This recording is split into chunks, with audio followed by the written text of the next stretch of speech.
আহলুস সুন্নাহ ওয়াল জামাতের আকীদা বা বিশ্বাস হলো আমাদের নবী আল্লাহকে চর্মচক্ষু মুবারক দ্বারা দেখেছেন। এই বিশ্বাস যেন ঠিক থাকে। সুন্নি ওয়াহাবি যাচাই করার জন্য বেশ কয়েকটা পয়েন্ট আছে, এর মধ্যে এটা একটা পয়েন্ট। আল্লাহ রাসূল বলছেন, নবীজি নিজে বলেছেন আমি আল্লাহকে দেখেছি, অতএব নবীজি আল্লাহকে দেখেছেন এটাই ঠিক। এই কথা যারা মানবে না তারা বেঠিক। সহিহ বুখারী কিতাবুত তাওহীদে আম্মা জান আয়েশা রাদিয়াল্লাহু তাআলা আনহা বলতেছেন, মান হাদ্দাসাকা আন্না মুহাম্মাদান সাল্লাল্লাহু আলাইহি ওয়াসাল্লাম রাআ রাব্বা ফাকাদ কাযাব লিআন্না আল্লাহ তাআলা ইয়াকুল লা তুদরিকুহুল আবসার। জোরে বলেন সুবহানাল্লাহ, সুবহানাল্লাহ। আম্মা জান আয়েশা বলতেছেন, কোন ব্যক্তি যদি তোমার কাছে বর্ণনা করে যে মুহাম্মদ সাল্লাল্লাহু আলাইহি ওয়াসাল্লাম তিনি তার রবকে দেখেছেন, ফাকাদ কাযাব, সে মিথ্যাবাদী, সে তোমার সাথে মিথ্যা কথা বলেছে। এবার বলেন, হযরত আয়েশা বলতেছেন যে বলবে মুহাম্মদ সাল্লাল্লাহু আলাইহি ওয়াসাল্লাম আল্লাহকে দেখেছেন সে মিথ্যুক, আর ইনি বলতেছেন যে বলবে মুহাম্মদ সাল্লাল্লাহু আলাইহি ওয়াসাল্লাম আল্লাহকে দেখেন নাই তিনি বেঠিক বলেছেন, বেঠিক বলতেছেন। কার কথা আমরা নিব? জোরে বলেন না, কার কথা নিব?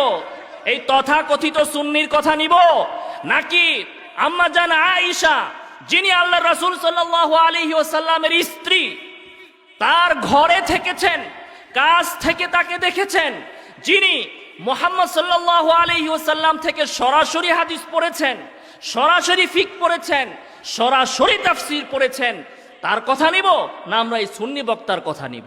ইমাম দারিমি তিনি আর রুইয়া নামে কিতাব লিখেছেন। রুইয়া মানে কি? দেখা, মানে রাসূলের আল্লাহকে দেখা। এই বিষয়ে তিনি কিতাব লিখেছেন। সেখানে তিনি ইজমা নকল করেছেন যে সমস্ত সাহাবায়ে কেরাম ইজমা হয়েছেন এই বিষয়ে যে আল্লাহর রাসূল সাল্লাল্লাহু আলাইহি ওয়াসাল্লাম তার চর্মচক্ষু দিয়ে আল্লাহ সুবহানাহু ওয়া তাআলাকে দেখেন নাই। এবার সাহাবায়ে কেরামের ইজমা মানবো না এই সুন্নিদের কথা মানবো? কথিত সুন্নি সাহাবায়ে কেরাম ঠিক না এই সুন্নিরা ঠিক? জোরে বলেন না, কারা ঠিক? হ্যাঁ, সাহাবীদের ভেতর থেকে এক দুইজন, বিশেষ করে ইবনু আব্বাস, তিনি বলেছেন মা কাযাবাল ফুআদু মা রাআ রাআহু বিফুআদিহি মাররাতাইন। ইবনু আব্বাস বলেন যে আল্লাহর রাসূল তার রবকে অন্তর দ্বারা, কিসের দ্বারা? অন্তর দ্বারা দুইবার দেখেছেন, চোখ দ্বারা নয়, চর্মচক্ষু দ্বারা নয়। কিসের দ্বারা?